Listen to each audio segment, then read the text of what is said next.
The Law Commission has published a report recommending the reform of the law relating to rights to light. Rights to light are private property rights, and not all buildings have them. Technically, they're known as easements, and they are similar to private rights of access from one property to another, for example. Rights to light are not part of planning law. The planning authorities look at the need for new buildings and existing buildings to have daylight and sunlight, but they do not have the power to override private rights to light. Rights to light can be created deliberately. More often they arise without anyone doing anything, under the rules of law known as prescription, which are ancient and complex. Our report focuses on the situation that arises when a right to light has been obstructed by a new building or is going to be obstructed, and we consider the choice that the courts have to make between protecting that right of light by an award of damages or actually making an injunction to prevent development or even to require a new building to be pulled down.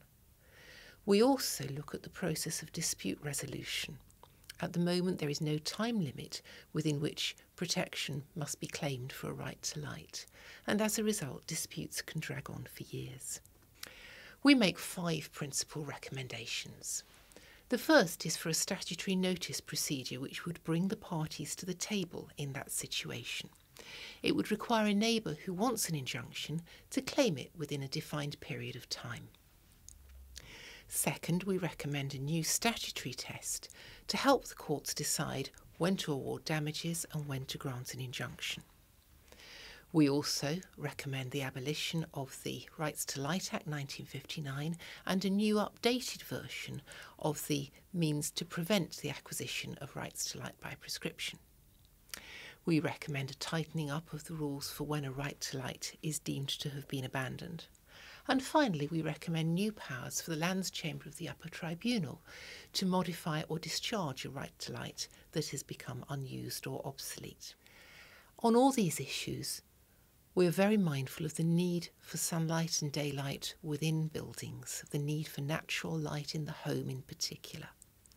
We are also conscious of the value of development, building new homes, creating jobs and facilitating services.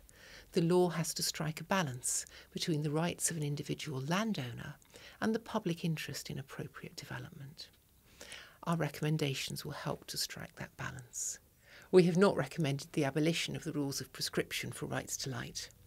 In our report on easements in 2011, we recommended a new and simplified procedure for prescription, which would clarify the law and make disputes less protracted and expensive for all parties.